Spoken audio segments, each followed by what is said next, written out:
you've got a young child and you do all this stuff for the Alliance of Independent Authors and you do 2 podcasts and you write your books. Like, how do you juggle all of these things without going completely insane?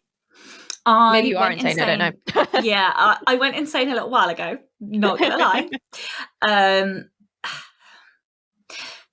There is no good answer to this.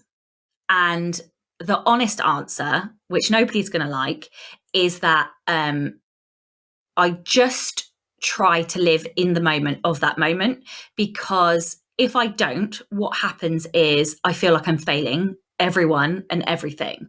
And I know that's not a very positive thing to say, but it is a very true thing to say.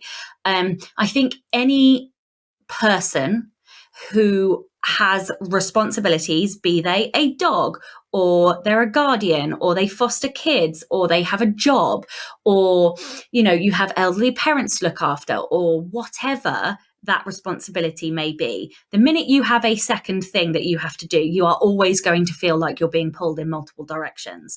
And when I'm writing, I feel like I'm failing my kid. When I'm with my kid, I feel like I'm failing my business.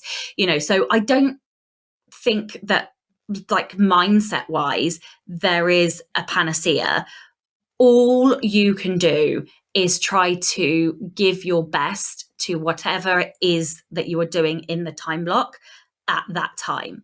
And know that ultimately, if you have to choose to spend more time with the people than the things or the work, because, you know, kids grow fast. Like, if we're talking about kids specifically, I can't believe he's 7.5 already. Like, the time is flying and I can already see that he is less reliant on me. And, you know, that hurts because he's my baby. He'll always be my baby. But also, you know, I am very, very fucking hungry and I want this career and I want this business. And I'm constantly trying to juggle that burning desire to work harder, work longer, with that fear of him growing up and leaving one day and me not having spent enough time with him. So I don't think there is a good answer.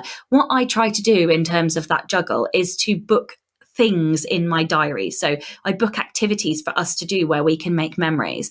I book like play dates. I book, I try and have a day with him. I had a day with him on Sunday. It was just me and him. And, you know, we didn't do a lot. You know, we played a bit of Switch, we played some board games, but actually they're memories.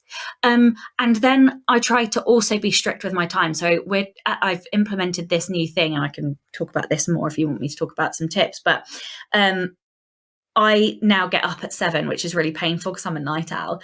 And I sit for 1 hour and I write clean new words, like, regardless of what I'm editing or what other projects I have on. 5 days a week I spend 1 hour writing new words, and it is hard for him to recognize that he cannot come in my office, and he's still, and I've been doing it for 2 or 3 weeks now, and even still this morning he came in twice, and I just say to him, look, this is writing time. And he's like, oh, okay, I'll come back at 8. Good, you do that. So I have to try and guard the time that I've got, and then guard the time I have with him.